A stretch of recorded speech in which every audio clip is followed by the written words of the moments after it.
met him. But somehow I just always felt that I was holding that baton in my hand as Generation Next. And that in itself was a huge responsibility. As far as I'm concerned, when I got married, it was a very patriarchal setup. And Maharaja Hari Singh, yes, I have to be honest about that. Maharaja Hari Singh was the first one who actually broke every rule there was, to make sure that women get recognized and women get equal representation in society. Prior to that, my grandmother-in-law, that is Maharaja Hari Singh's wife, was the first lady who actually had a picture of, a portrait of. Prior to them, none of the other generations of the ruling family even had a picture taken of the woman of the house. So there's been a lot of change, and he was extremely dynamic and forward-thinking. When I came in, I also very subtly brought in my own reform, and I started with education 30 years ago. I started a school, the first public school of Jammu Kashmir, which was a co-educational school. It had girls and boys. And trust me, it wasn't easy to sort of break certain norms and break barriers to sort of bring about change and reform. So the first thing I did was education, because I feel education is the key to a great generation, and the children are your future. So that was the first thing I got into Jammu Kashmir, and I worked very hard on the ground on that. We produced a fantastic alumni. I had a chance to meet some of the alumni in the last meeting here, and I found that they were representing Tesco's and buyers for some things, and she happened to be from my school. And when I actually educated her, this girl who I met here last time in this very room, she happened to belong to a family that sold vegetables at the cart. She didn't have the money, and I had the vision to actually educate her for free.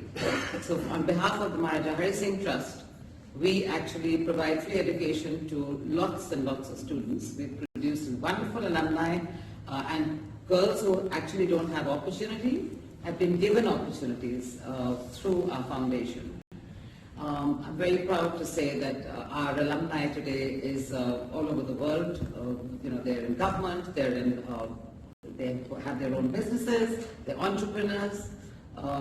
They represent, even in Parliament, we have some of our children who are now DCs and DIFCOMs and things like that. So coming to the second thing that I did was actually I brought in the first Chamber of Commerce and Industry for women. It's a body called FICCI Flow, which actually is one of the largest women-based chambers of commerce and industry in the country. And I was fortunate enough to pioneer and found a chapter in Jammu Kashmir where we got 100 entrepreneurs to come on board, women entrepreneurs, never been done before. And then now, of late, I have been actually interacting in this journey. I have been interacting with a lot of the rural sector in Jammu, particularly in Jammu, and I find that the women entrepreneurs that are coming out from the villages is something that we all need to reckon with. And I really believe that somewhere down the line, the culture of a CSR, or corporate social responsibility, must come in. And I would actually invite everybody who has an Indian origin to come back and give back to your society. Because you know what? You need to get back to your roots. If your roots are strong, the tree will grow beautifully. And there is a comeback, and there is a call for capacity building as well. And we need to all come back together. There's a need for inclusivity. We need to have inclusion of all society coming together. We need to bridge the gaps that there are between government and private sector. We need to bridge the gap between the armed forces and the civilians. We need to bridge the gap between urban and rural spaces, because rural India is now coming up to be a very, very strong part of our system. Thanks to Prime Minister Modi, he has actually done a lot of schemes which people like me are carrying forward. So we're sort of actually educating the women and the girl child out there in Jammu to even know what these schemes are, because most of the time it doesn't reach the public.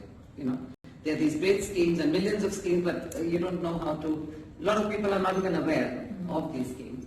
So in general, I just wanted to say that we come from a city of temples. I come from Jammu, and that's where I live. And Jammu is a city of temples, and like Bob mentioned, that tourism is is a really, really big factor for us to promote. I would invite all of you to please come and see what we have. You know, even filming and the film industry is now reaching out to us because we've got some great locations and our price factors are really, really attractive. Apart from that, there is a lot of industry, there's a lot of handicraft of late. My latest project is lots that I've done, and I will share that with the house, with everybody sitting here. From time to time, Sonal can share some of my work that I've done. I don't want to take up time at all. I realize that you're all in a rush, and it's getting late now. But my latest project is something called Runway Diaries. I just launched that now on the 15th of this month. I just literally launched a really good industrial body, the first of its kind in Jammu, which is the first design council of our region. It's a very robust industry. We do a lot of things with handicraft, textile, embroideries, and now I'm ready to sort of showcase that, and hopefully with your help, Sonal, you've got a network for me to have those products out in the best stores here in the UK. I would like to export a lot of our designers, because we are actually hand-holding artisans and giving them a livelihood, and I think we are trying to sort of hold on to some of the dying art forms which deserve a place in the map of this world. We belong, Jammu Kashmir is really in the crown, geographically, with the crown of India's map. And now I think in every which way, we should remain at that crown. Very proud of